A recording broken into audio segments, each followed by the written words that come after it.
अस्सलाम वालेकुम स्टूडेंट, ये लेक्चर सरहद एजुकेशन की तरफ से रिकॉर्ड करवाया जा रहा है जो कि जमात नहम के लिए है और ये उनकी उर्दू लाजमी की किताब नज़म हमद के बारे में है। पिछले हफ्ते स्टूडेंट हमने नज़म हमद की तशरीह और हवाला नज़म के बारे में मैंने आपको बताया, अल अशार की तशरीह बताई। आज हम इस नज़म की मश्क जो है या एक्सरसाइज जो है उसे करेंगे। आप देखें इसकी मशक का पहला सवाल कि इस हम का मतला और मक्ता अपनी कापियों में लिखें। अब सबसे पहले मैं आपको ये बताती चलूँ कि मतला किसे कहते हैं और मक्ता किसे कहते हैं। अब मतला देखें, नज़म का जो पहला शेर होता है या गज़ल का जो पहला शेर होता है उसे हम मतला कहते हैं। इसी तरह मक्ता जो है वह नज़म या गज़ल के आखिरी शेर को कहा जाता है। आप देखें इस सवाल का जवाब आप किस तरह से लिखेंगे अपनी कॉपीज़ पर कि पहले आप हेडिंग देंगी हमद का मतला। अब देखें इस हमद में हमारे पास पहला शेर कौन सा है? कब्ज़ा हो दिलों पर क्या और इससे सिवा तेरा, एक बंदाए नाफरमा है हमद सरा तेरा। अब आप उस हेडिंग के नीचे ये शेर लिख देंगी। फिर दूसरी लाइन में आप जो है नज़म का मक्ता की हेडिंग देंगी और उस हेडिंग के नीचे आप इस नज़म का जो आखिरी शेर है वो लिखेंगी। जैसे देखें, हर बोल तेरा दिल से टकरा के गुजरता है, कुछ रंगे बयां हाली है सबसे जुदा तेरा। ये आपका पहला सवाल मुकम्मल हो गया। अब दूसरा सवाल देखें, इस हमद के काफ़िए और रदीफ़ तलाश करके लिखें। अब पहले जवाब में आप हमद के काफ़िए की हेडिंग देंगी और हमद में जितने भी काफ़िए हैं वो आप इसमें लिखेंगी। अब देखें हमद के पहले आप काफ़िया की हेडिंग देंगी। मैं आपको काफ़िए की तारीफ़ बताती हूँ, वो आप अपनी कॉपीज़ पर लिखेंगे कि ऐसे हम वज़न अल्फाज जो हर शेर के आखिरी या दूसरे मिसरे में रदीफ़ से पहले बार बार आते हैं वो काफ़िया कहलाते हैं। ठीक है, अब इस नज़म के जो काफ़िए हैं वो देखें, लिखें आप। सिरा तेरा, अदा तेरा, गदा तेरा, सदा तेरा, गिला तेरा, जुदा तेरा, सबा तेरा।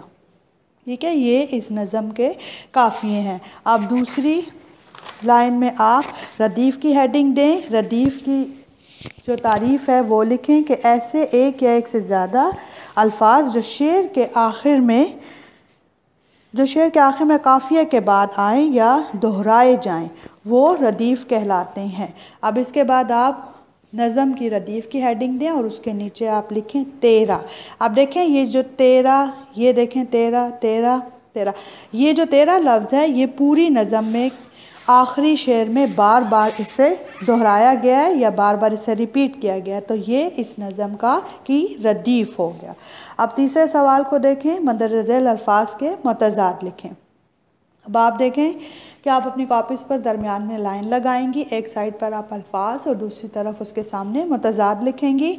अब अल्फाज के खाने में आप नाफरमान लिखेंगी और उसके सामने उसका मुतज़ाद होगा फरमा बरदार। ठीक है, अब फिर अल्फाज के खाने में आप नामहरम लिखेंगी और मुतज़ाद के खाने में आप महरम लिखेंगी।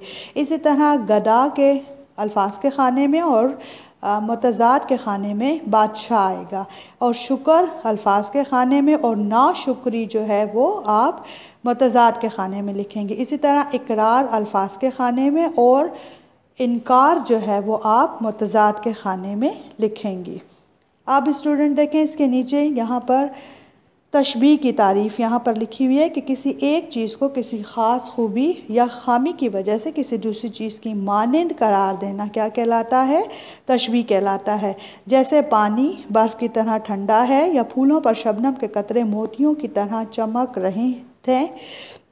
अब यहाँ पर उन्होंने लिखा है कि तशबीह की कोई सी 3 मिसालें तहरीर करें। अब आपको तशबीह की तारीफ़ का पता चल चुका है, लिहाजा आप जो है कोई सी भी तशबीह की 3 मिसालें लिखेंगी। लिहाजा आप अपनी कॉपीज़ पर हेडिंग देंगी तशबीह की मिसालें। ठीक है, अब ये हेडिंग देने के बाद आप उसके नीचे जो है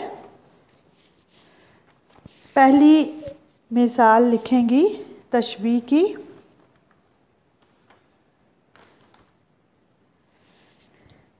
गुलाब की तरह सुर्ख गुलाब की तरह सुर्ख। दूसरी तारीफ मिसाल लिखें, फूल जैसा नाजुक, आसमान जैसा ऊंचा। चलें, ये तशबीह की 3 मिसालें हो गई। आप देखें स्टूडेंट, यहाँ पर अगला जो सवाल है, ये हम्द, नात, मनक़बत, मनाजात, कसीदा, मरसिया और मसनवी, इन सारों की जो तारीफ़ें हैं, डेफिनेशंस जो हैं, वो यहाँ पर इन्होंने दी हैं। आप लोग जो हैं वो इसी तरह से इनकी जो डेफिनेशंस हैं आप अपनी कॉपीज़ पर नोट कर लें और इन्हें ज़बानी याद करें यहाँ से।